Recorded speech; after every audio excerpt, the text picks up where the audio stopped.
Thank you for having me. I'm actually going to let you continue to record. Thank you for having me. It's quite an honor to be here, and welcome to all of the students that are looking to build their visual portfolio. Hopefully I'll have some great information for all of you.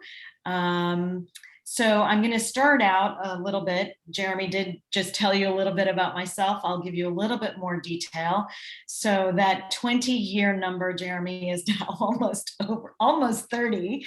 So yes, I've been in this space. When I say this space, I've been in media and marketing and advertising and digital for almost 30 years.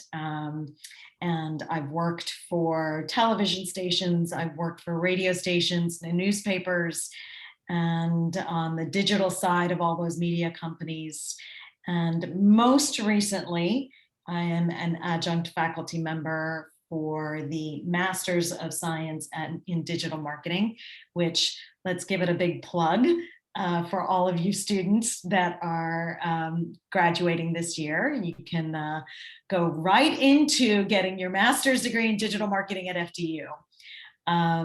It's a great program, and I would say that well worth your time and effort to go ahead and go get it.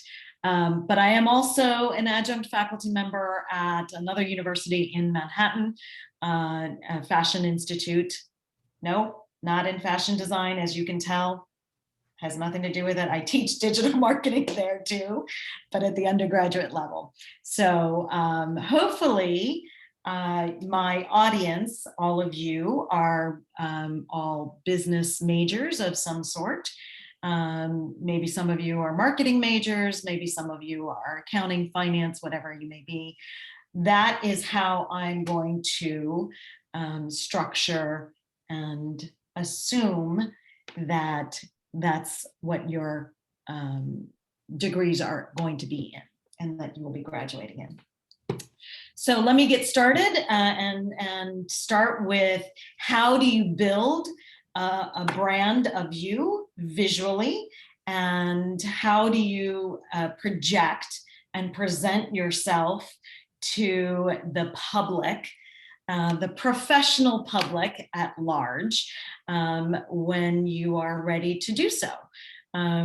So let's start out by the main question that is going to be the first question that everyone is going to ask you, and that is, tell me about yourself, right? Whether it's an interviewer, whether it is a professor, an advisor, tell me about yourself. That is the main question.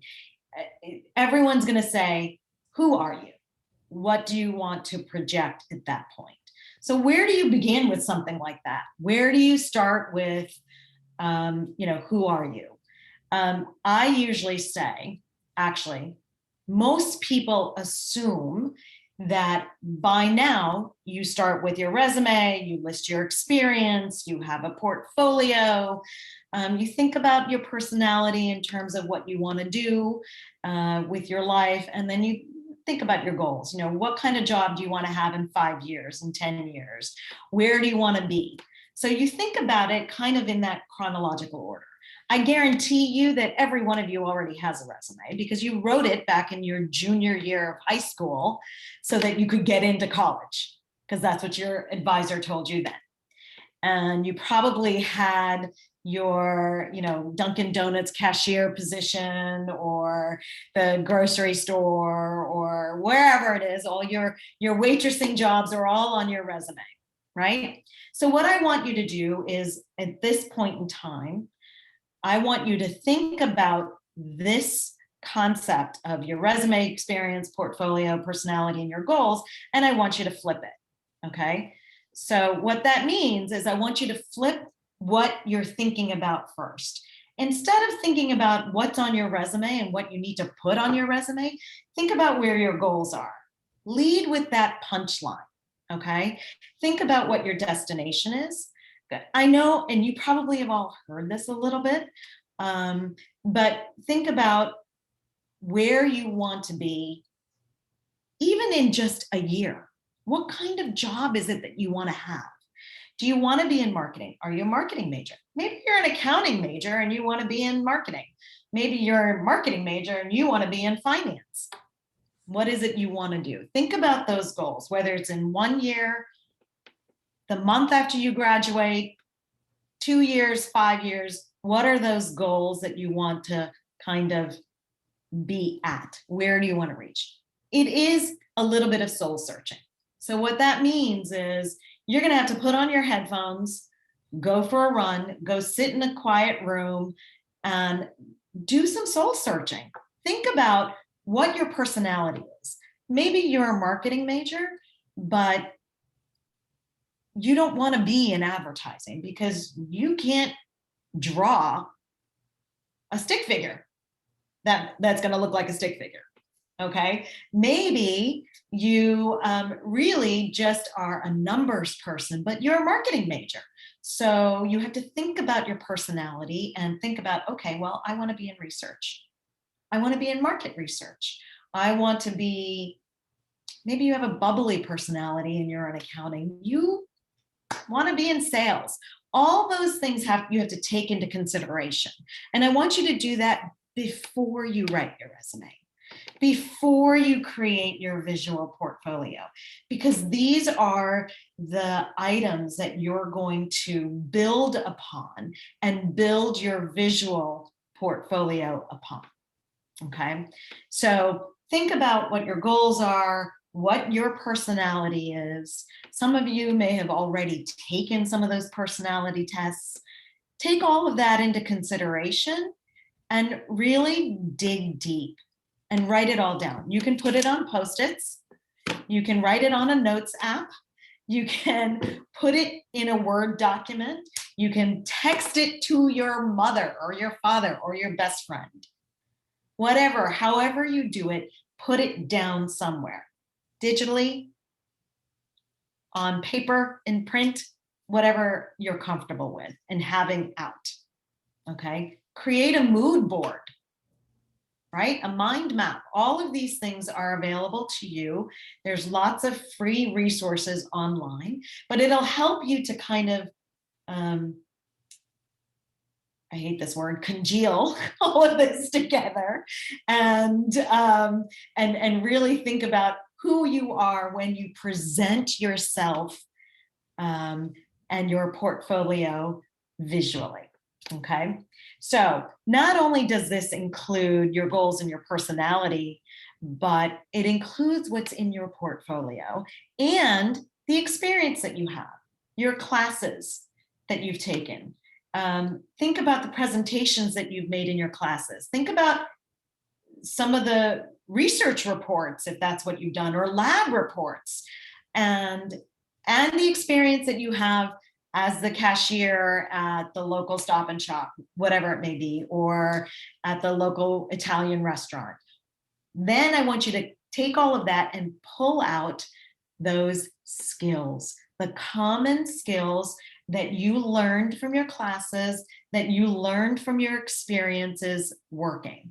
I know a lot of you don't have a ton of experience, and that's okay.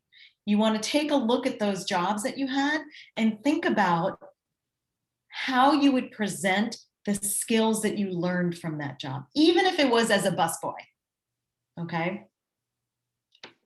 Show discipline. Maybe that's an experience that you pull out of there, right? Because what you're going to do is then put that into one of many different resumes. You're not going to have just one resume. You're not going to have just one portfolio. You're not going to have just one page on a website. Okay, and all of that's coming up in my presentation. But so I want you to think about all of this, do a lot of soul searching, and kind of, even if it's a whole bunch of Post-its that you put all over your computer, think about it and then kind of start to organize them into the different areas of a resume. Okay, and yes, and I'm talking about an 8.5 by 11 piece of paper, because some of the people who are hiring managers, yes, we're either the older Gen Xers, which I am, or boomers, which, I could be considered, and they like to see it on one piece of paper. But here's the other thing that you need to think about. If you don't have a lot of experience, how do you present what you do have in a format that will catch somebody's interest? And when I say somebody's interest, I'm not only talking about a person who is going to search online for your LinkedIn profile or your experience, but somebody who's going into an applicant tracking system, which is what major companies have. They have a database of resumes, the thousands and thousands of resumes that they've collected over the years, and they're going to look for keywords. And that's where I want you to create different resumes for the different jobs. And yes, it is actually going to be a personalized resume for every job or every type of job that you're looking for. Okay. Some of you may say, I just want a job. I don't care what it is. I just need to have a job on June 1st because I'm graduating on May 29th. Okay, I get that. Well, in order to get that job by June 1st, these are the things that you need to do. Okay, so you're not going to have just one resume. You're going to have many different resumes. Some of them you'll be able to very quickly personalize to the job that you're actually applying for. And some of them you're going to have by category. Maybe it's an entry-level marketing position. Maybe it is as a junior accountant. Maybe it is into a managerial development, associate development program at a bank. Okay. All of those are going to require different resumes and different sets of skills. And that's what I want you to pull out of the goals, personality, portfolio, and your experience in classes and put into different resumes. Okay. So if you have any, and I probably should have said this first, if you have any specific questions about this that you feel like just can't wait, Jeremy, can they raise their hand? I'm not sure. Yeah, if you have any questions, you could write them in the chat. And then Okay. So if you have a specific question about this, you can certainly write it in the chat, and I guess, Jeremy, you'll notify me and let me know. Otherwise, we will have a Q&A, at the end of my presentation, which you can certainly ask and wait and ask then. So let me go on. All right. So now that you've done all this soul searching and you've figured out what your personality is and what kind of job you have or want, and you've figured out what the skill sets are in the common skill sets in all of your experiences and your classes, you created kind of multiple resumes. What do you do next? Okay. This is where you check yourself. Okay. And apparently this is a term. My daughter told me, check yourself before you wreck yourself, right? Check yourself. What does that mean? That means Google yourself if you haven't already done it, and check every one of your social media profiles. We know your LinkedIn is going to be professional, but think about the Tumblr that you set up as your sophomore year in high school, or think about what you're saying on Reddit, or even when you had to be on Facebook in 8th grade because the 9th grade track team had a Facebook group where they posted all their practices. Okay. What do all of those social media profiles say about you? Look at all of them, find them if you don't remember what they are, and either clean them up or delete them. Okay. And that means going back to all of those social media networks that may not even exist anymore. Guess what? Google has them. Okay. So if you were posting vines when you were in 6th grade, you better go find them. Even if Vine doesn't exist anymore, that that is somewhere, somehow in Google's cache and memory of you. All right. So Google yourself, check your social media, and make sure you take the time to clean them up. All right. Maybe you also were in a situation and that, it was as you were young, you got into some trouble, and there was an article written about you. In Patch, not going to come down. You got in trouble. Okay. What I'm going to ask you to do is make sure that you have a plausible and honest answer for whatever happened. Maybe nothing happened, but maybe if something did, you got to make sure that you have a good answer for that, because I guarantee you employers will find it. Okay. Don't assume that they don't know, because I may be a boomer / Gen Xer, but I know how to do my Googling. Okay. So do employers, hiring managers, HR managers, owners of companies. They all know. All right. Find it, take care of it.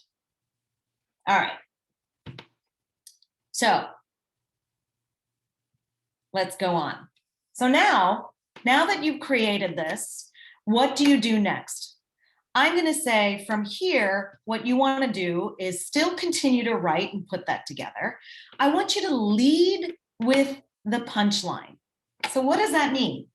We just talked about what your goals were and what your personality is and how you're pulling it all together.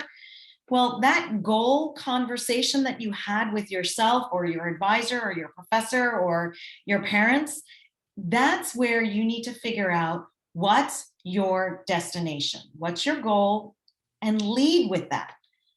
But we talked about in the Tell Me About Yourself in that last section, I talked about kind of overarching theories and strategies of how you're going to get there and what you want to think about of yourself.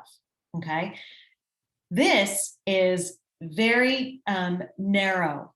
I want you to narrow cast what your punchline is for this particular job or this particular interview or this particular email that you're writing to someone.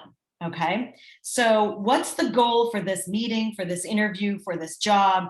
And we already talked about what the goal is for your career and for your life, right? So now I want you to narrow cast that into what is it that I want to get out of this email that I'm going to send to the author of a book that I read that I loved about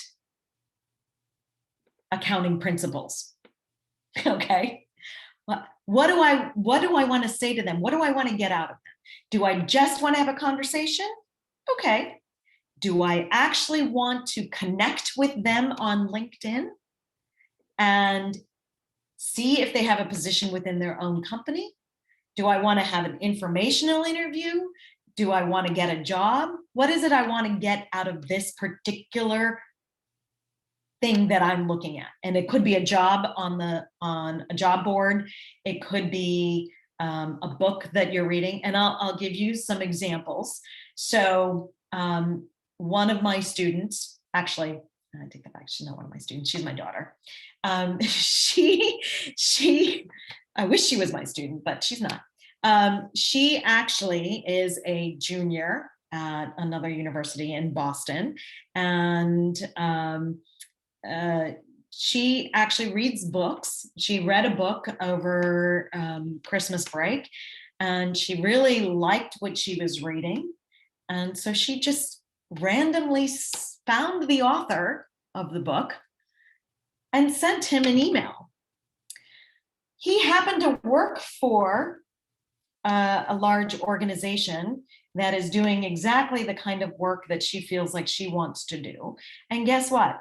He didn't respond in the first 6 weeks after she sent the email.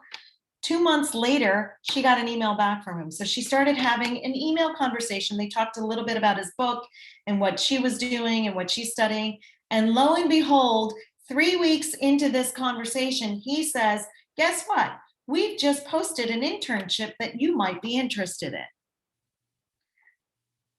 He's the hiring manager for that place. So this comes to a little bit of the next point, which is describe your backstory. This is how she started. She started with, my goal for this conversation in this email that I was about to write is really just, I want to figure out what his thinking was when he wrote this paper.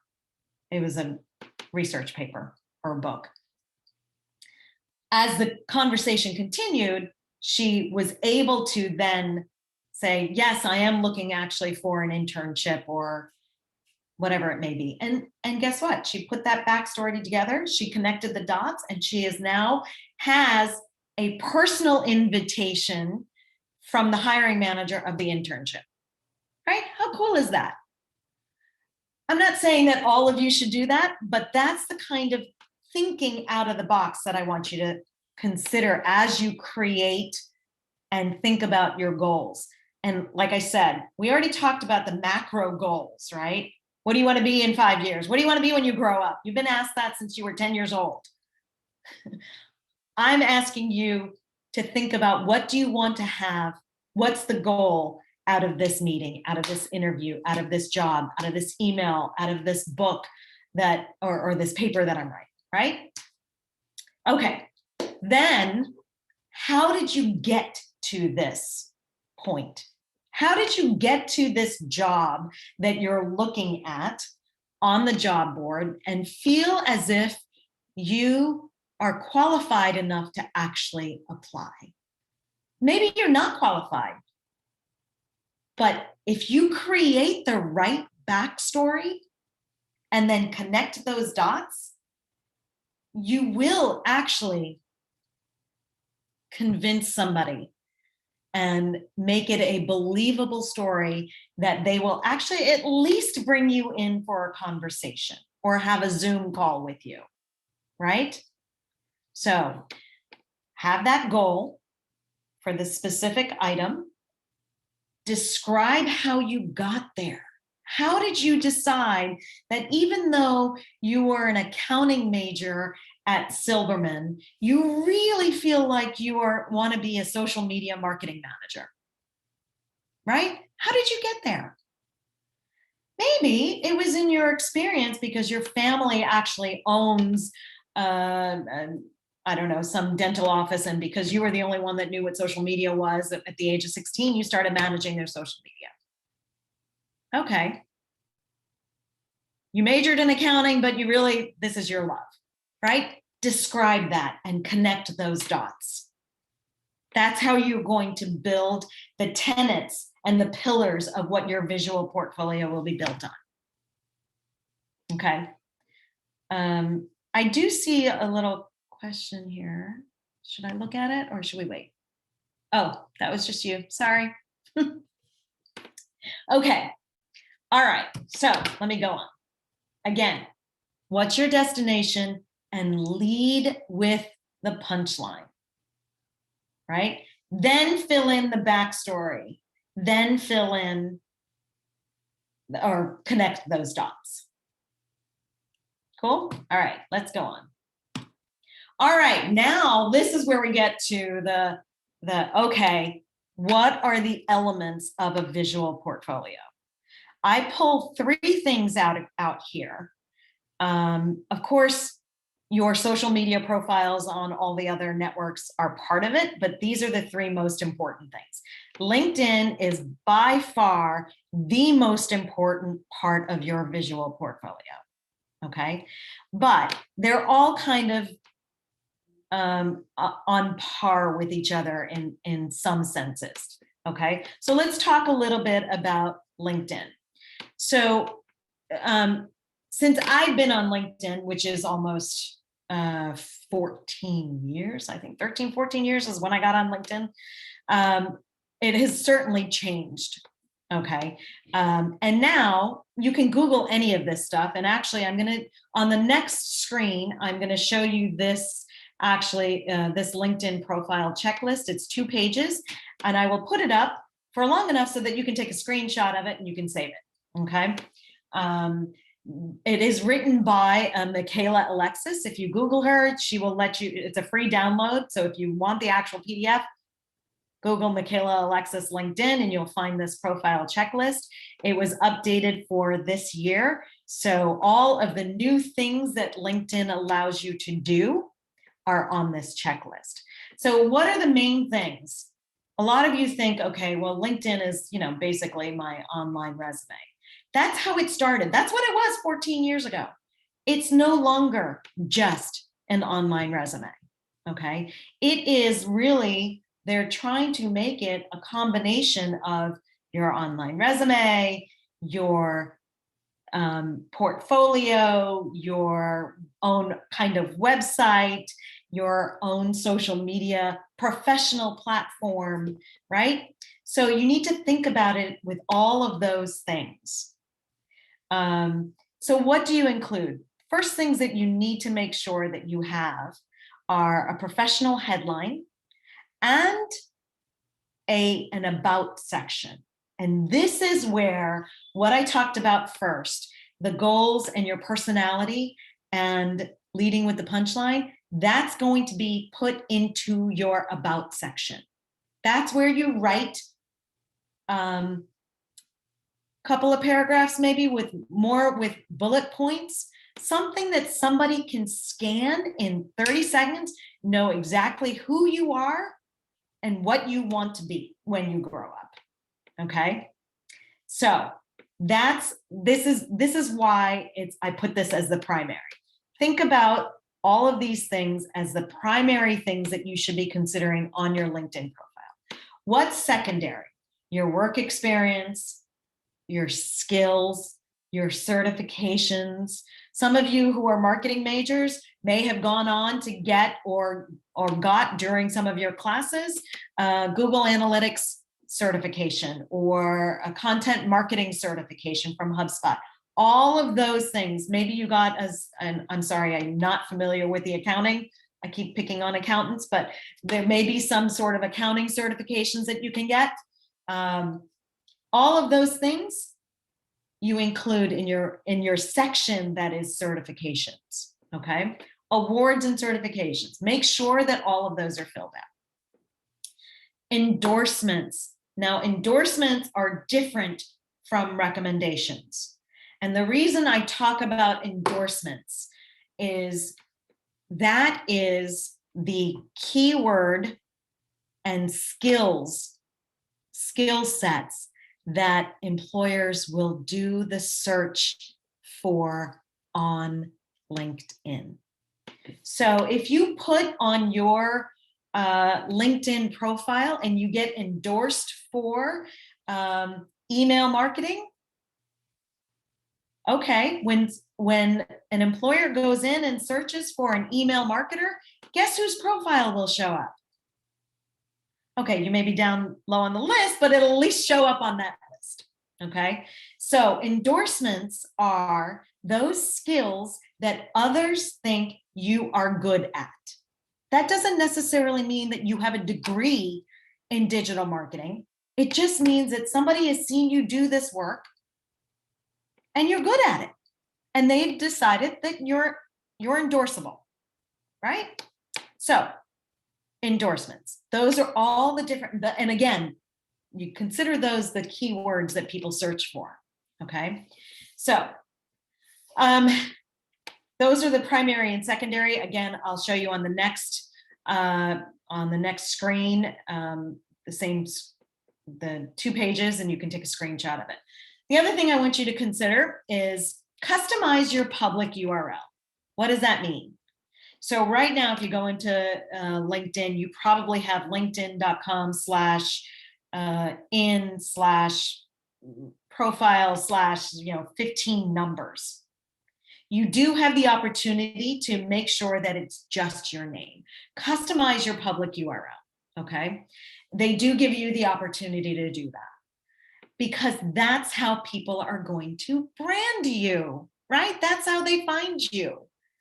Not only by the endorsements, but when they see linkedin.com/in/Jane Smith, oh, Jane Smith is an email marketer. She's been endorsed. Oh, look, she has a certification from Constant Contact on how to run an email marketing campaign. Great. I'm going to talk to her, right? That's what you want to think about. Okay. Professional photo. I should have put this in the primary section along with headline. I know we're a selfie, we're in a selfie world. We're in a Zoom selfie world, right? I want you to consider taking a professional headshot. That doesn't necessarily mean that you need to pay somebody to do it, but you need to make sure that it is a professional looking headshot. If you want to go a little bit lower, go down, to your waist, fold your arms, whatever it may be. There are some, even on this profile checklist, that she gives you some pointers on what kind of photograph you should use. You want to make sure that it is professional. And the reason I keep saying this is I'll give you an example. I had a student a couple of years ago who I encourage all of my students to connect with me on LinkedIn because, as you'll see in the next couple of slides, it is about who you know as well as about what you know. But so this student connected with me, and as soon as he was done with the class, or actually then we were at the end of the class, I ask all of them to make sure that their LinkedIn profile is up to date with the presentations that they made during class and some of their assignments, etc. And his photograph he changed it, was topless. What? This is LinkedIn. It was topless to his waist. What are you thinking? Okay. As soon as he made that change, I, of course, sent him a note and I said, I'm sorry. This doesn't pass the professional test. And even if you wanted to be in that world, I don't know what that world would be. Please make sure you're fully clothed. Okay. Okay. I stress that because yes, people do have strange looking photographs. So anyway, consider your headshot, your profile photo. Also consider the cover photo that sits behind it. If you don't feel like you have anything you want to present, it's okay. You can have a design. That's fine. The last thing that I'm going to tell you is, now that you have a LinkedIn profile, share. This is your professional social media. Share. Have you read an article that you really liked? Okay, share the article. Have your comments ready for it, though. Don't just share the article. Have your thought process, because here's what happens. When you start to share noteworthy and relevant content, your profile starts to move up in the search rankings. So when a prospective employer goes in and starts to search for something that they're looking for, guess what? A person who is putting relevant content and discussing it, okay, as well as have the relevant endorsements, and maybe you don't have enough experience, but you have everything else, you're going to get contacted. Okay. All right. Let me go on. So as promised, I'm going to leave this up here. There are a whole bunch of other things. Again, looking at, oops, sorry, didn't mean to do that. Okay, take a screenshot of this, or as I said, you can Google Michaela Alexis. This is her PDF. I give her full credit for it.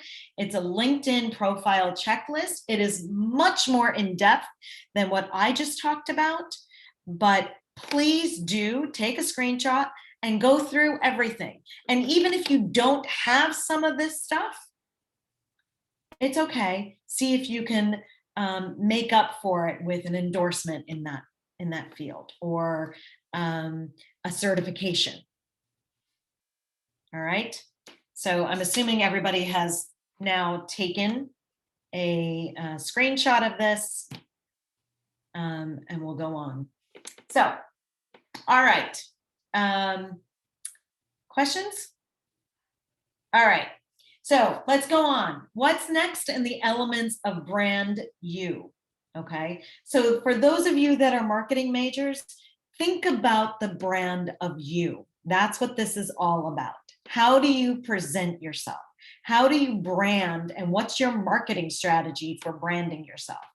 So LinkedIn is the first way, because that is where 98% of employers are going first.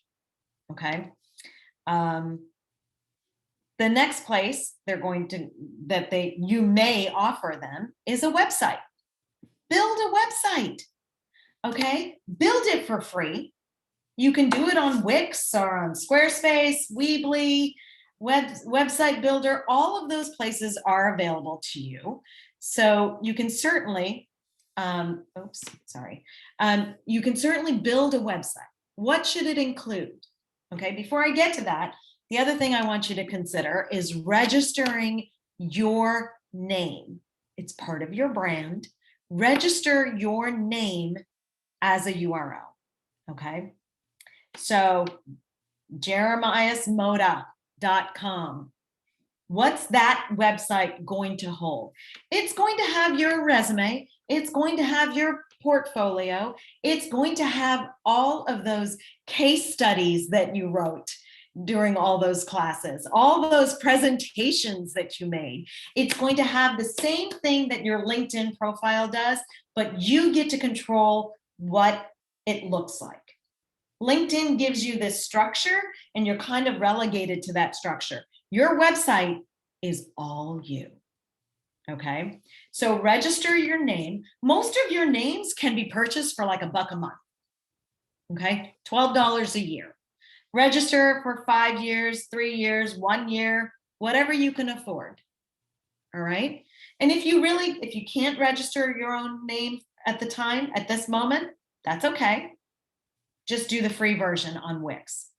So your profile will be wix.com/jeremiasmoda. Okay. All right. Maybe you also have a common name like a Jane Smith there's a lot of you out there. Okay. Then I would suggest get a little creative with the URL. All right. Look at your goal. Right? Maybe Jane Smith wants to be the chief marketing officer. So guess what? Her goal is janesmithcmo.com, and her website is that URL, or juliajonesaccountant.com, right? That's what I want you to do, because that adds to your brand. Okay. Yes, if you typed in madhavisaifee.com, there is a website right there. And actually what I use it for is for some of my clients. I play around with their website design, and I put it on my URL. So it may look a little strange right now, but don't worry about it. Okay. So what should you put on your own website? How do you brand yourself? Right? So what you need to do is answer the question, why should I hire you? Okay. When a company builds their own website for a product or a service that they're selling, there are 3 questions that they need to answer. Who are you? Why should I buy from you? And what do you want me to do next? Okay. Jeremy, you may remember that from my class. I teach it in my class, because that is how you build a landing page or a website for a product or service. I want you to answer those same 3 questions with the emphasis put on why should I hire you on your website. Okay. So you can have written answers in the form of an about, a summary of qualifications, your skills. Then I want you to do videos. So most of you have probably by now already experienced a video interview. And I'm not talking about a live interview where you're talking to a person and they ask you a question and you answer back.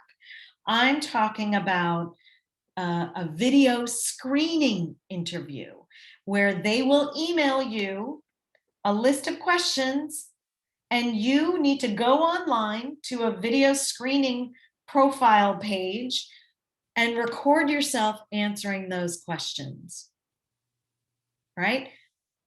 If you haven't already done one of those, I guarantee you, you will in the next 6 months if you are looking for a job, okay?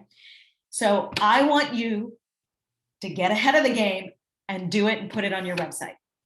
Practice. You may not answer the exact questions that that company is going to ask you, but you will have practice, okay? Again, I come back to the fact that we're a selfie nation. We're a selfie world. You can't tell me that you haven't videotaped yourself or taken a photograph, right? Practice. Put it on your website, okay? And I think, I'm not sure about this, but LinkedIn may be either considering allowing videos like this in their profiles, or they do allow it, but I'm not sure if you have to be a premium member, which you may have to be. But that's why I'm saying, you know what? You're better off putting it on your own website, because you can take it down, you can change it, you can bury it if you want to, okay? Or let the world know and let them see it, okay? So build a website, put all the same things that we've just talked about onto the website, okay? And register your name if you can. Go to GoDaddy, go to Network Registrar, I think is what it's called. All of those places, see if somebody owns it and register some version of your name, okay? Not a nickname. Don't do nicknames. Do your name, full name, what's on your resume. Then take that URL, put it on your resume. Put it on the PDF of your resume along with your LinkedIn profile. Custom URL. Yes? Okay. All right, so let's continue.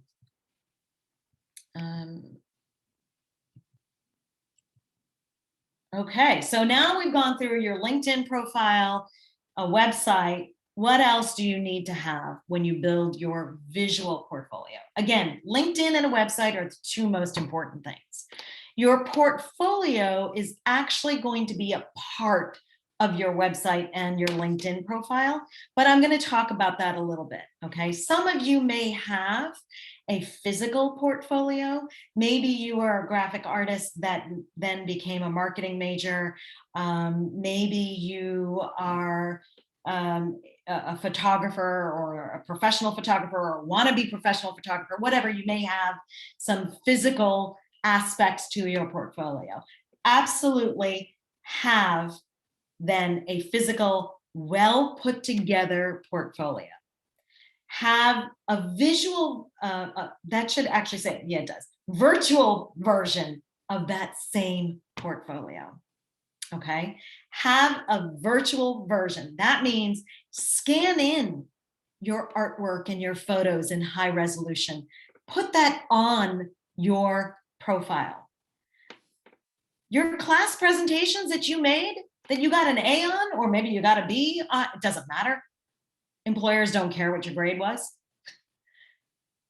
If you're really proud of it, which most of you should be proud of the work that you're doing in your classes, put that presentation up on your website. Include it in your virtual portfolio. All those case studies that you wrote and you spent hours of your life writing, lab reports, maybe you did a research study, you're proud of it, put it up there, okay? And if you have done work presentations, okay, from your prior experience, you may want to contact your prior employer and ask if you can use it with appropriate redaction, but that is something that you may want to include as well, Maybe you made an amazing website proposal presentation to a local business, and they didn't buy it, but you know what? You may be able to post that up there because you're really proud of it. Okay, so you have a physical portfolio.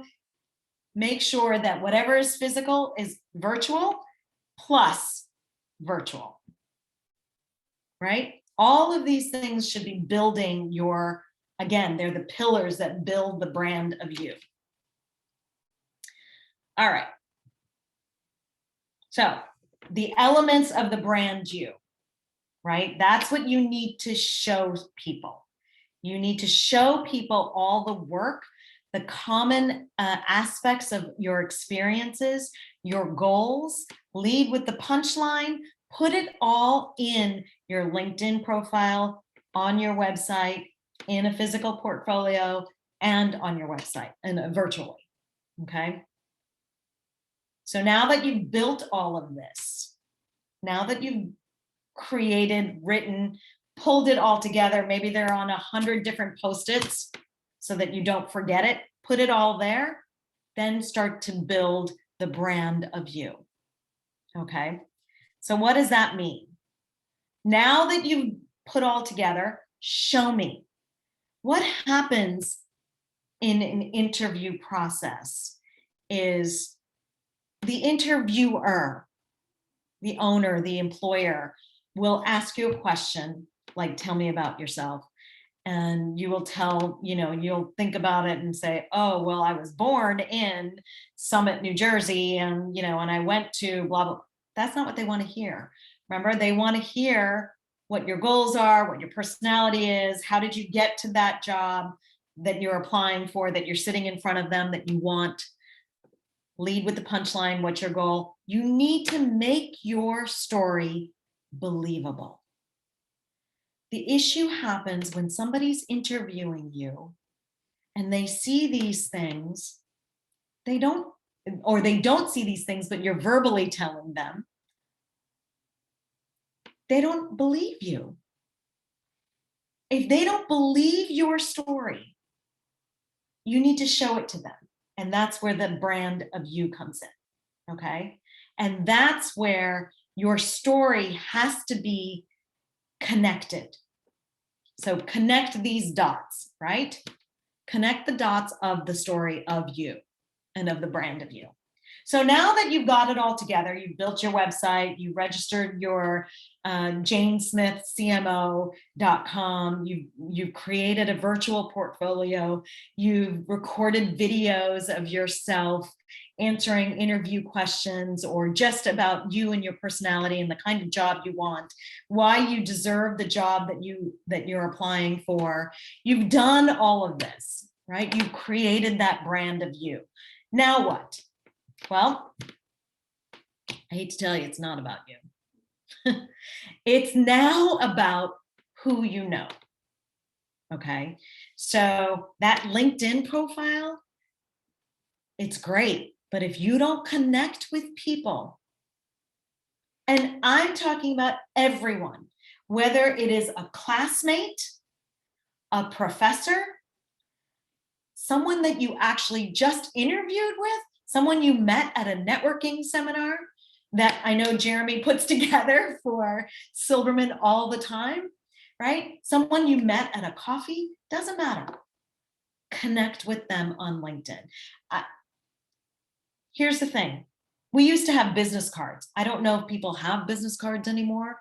I don't think so. I think it's all about social media and connecting on LinkedIn. Find that person and send them a connection notice right there and then. Hi, I just met you at Starbucks and we happened to talk about your company. I would love to hear more about what you're doing to market yourself. That's it. Connect with them, because it's not about this beautiful brand new brand of you that you built, because you can build it, they won't necessarily come. Now you have to market yourself.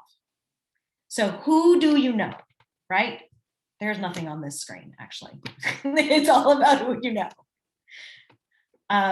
Who do you know? That's what it's about. Connect with people. Okay. That's what I have. Okay. So that's the summary. Questions?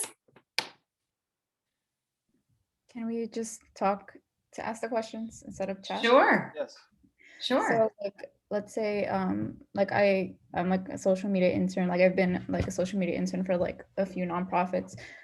Would you recommend like putting like, say, like my best social media posts in my portfolio, like samples of that? Yes. Yes, absolutely. Absolutely. Because if that's the job that you want, people are going to look for the kind of work that you've already done. Okay.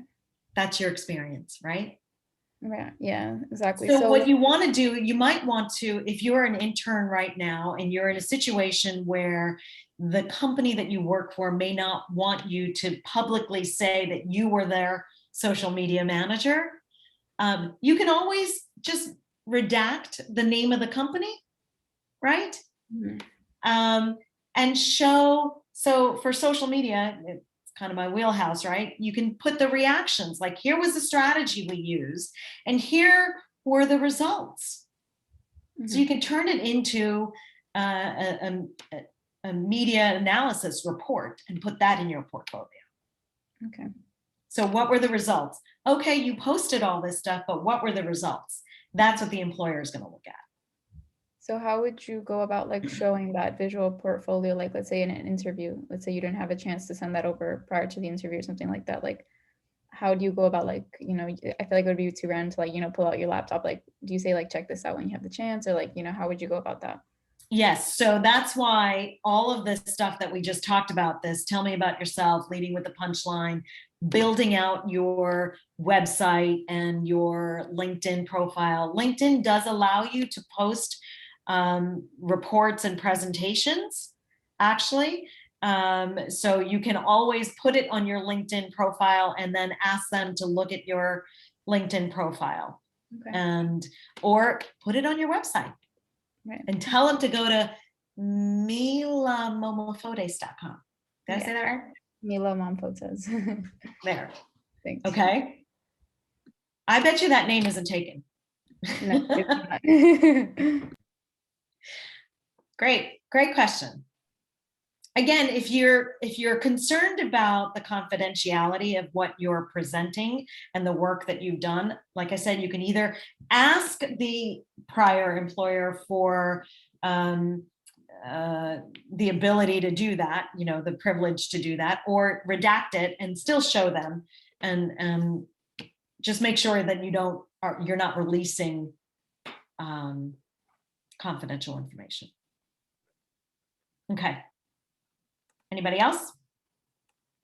It looks like Kristen said, what if the information visual is from your current employer? Great question. Also, same thing. I would go to your current employer and ask them if you can put it in your portfolio as something that you have successfully accomplished. You can also, this is where you connect with your employer. Obviously on LinkedIn, you're probably already connected to your boss, but you can also ask them to endorse you. They may also write you a recommendation, but the people around you, maybe not the employer, you want the owner to give you a recommendation, but the endorsements can come from anybody, right? Mm-hmm. So your current employer, ask them if you can use your whatever it is that you would like to, you know, the presentation, the social media posts, you know, and I don't know, a financial table, something that you're really proud of. Ask them if you can use it, and show them exactly what you will redact. Okay. More? Are there any other questions for Madhavi?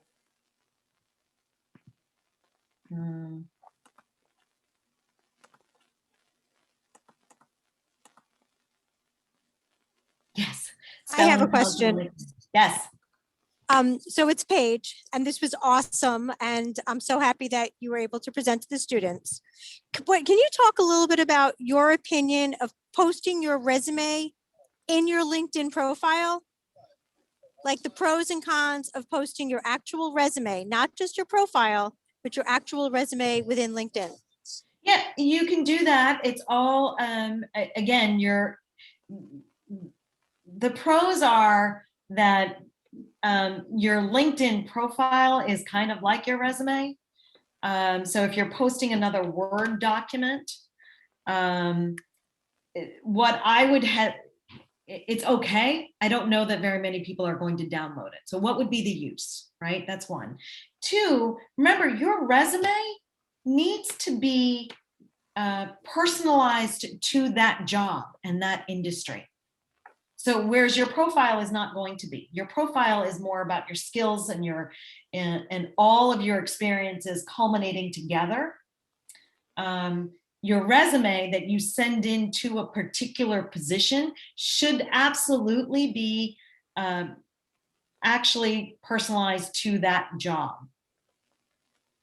Okay, so you're going to pull out the skills that that job is looking for, provided you have them, and put that front and center on your resume before you submit it. Okay, we live in a searchable world, and keywords on a resume are just as important as the keywords and endorsements on your profile. So I would say I'd hesitate to post a document with your resume, because when you go to apply to a job, you're going to want to make sure. I mean, I know that everyone used to say, this isn't my day, long time ago. People used to say, oh, well, your cover letter is the one that should personalize. People don't read cover letters anymore.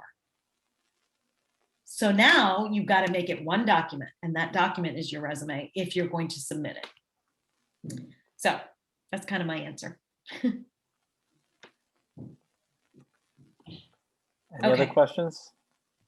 I have a question. Sure. So you touched about the endorsements and how that's a crucial part of your LinkedIn profile.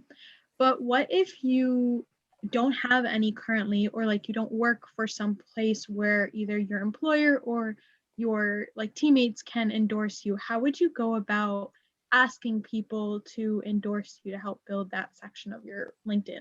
That's a really great question. So endorsements, this is why I say endorsements are different from recommendations, okay? Endorsements can be your classmates. They can be your advisors. They can be your professors. They can be anyone. As long as you're connected to them, you have to be connected to them on LinkedIn, right? So, it's a lot less of an ask for an endorsement than it is for a recommendation. A recommendation really needs to come from somebody who you worked for, you worked with, or eventually they worked for you. But that's a much bigger ask, because sometimes people hesitate to give a recommendation or a reference. But an endorsement is just about a skill.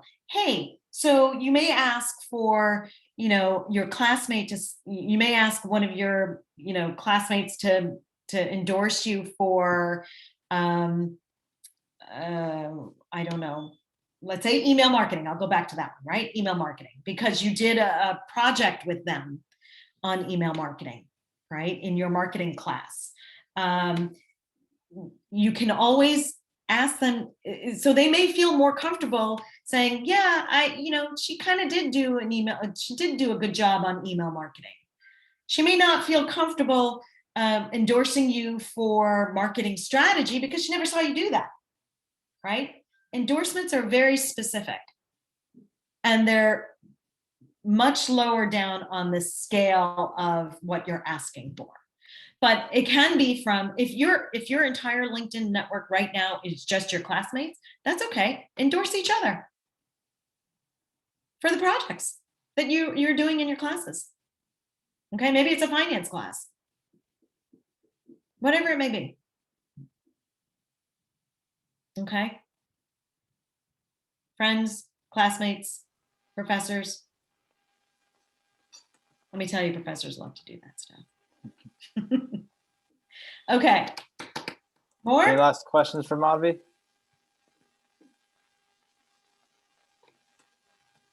I see one here. Is that just? Okay. That was Paige. Well, thank you, Okay. Madhavi. We really appreciate your time tonight. A lot of great information. I love that you stressed LinkedIn as well. My cousin's boyfriend recently got a HR job at Dun & Bradstreet, and he says all they do is look at LinkedIn profiles. That's for the only potential thing they do. candidates. Mhm. I had a couple of examples of some great LinkedIn profiles, but I didn't end up pulling it into the presentation because I felt like, you know what, that's something that you guys can Google. Yeah. You know, and I was trying to limit and really get my important, I was leading with the punchline. Yeah, I no, was leading with the punchline. So there's a lot of great information here, and we have the recording that we'll share with all of our other students as well. okay, great. Awesome. All right. Well, thank you very much. Thank you so Good much. luck to everybody who was here in this call, and let me know. Jeremy has my contact information. You can always reach out to me, and if you have very specific questions. Okay. And if you are looking for positions in digital marketing, do connect with me. Take Okay. advantage of it, everybody. I do have a fairly large network in digital marketing. Yes. It comes from years of experience. Okay, Okay, thank you very thank you. much. Yes, and students, before we leave, we're going to spin our virtual wheel. I'm going to mute myself. So tonight we are giving away a Silberman t-shirt. If you already have a Silberman t-shirt, we'll give away another prize. So good luck.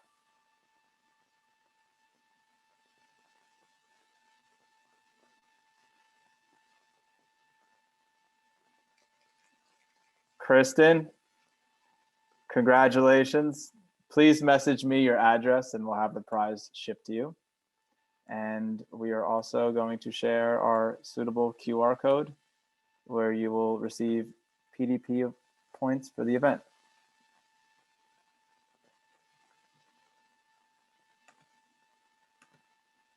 Thank you all so much for attending. We really appreciate it. Thank you. Have a good night. You too. Thank you. Thank you. This was Thank awesome. you.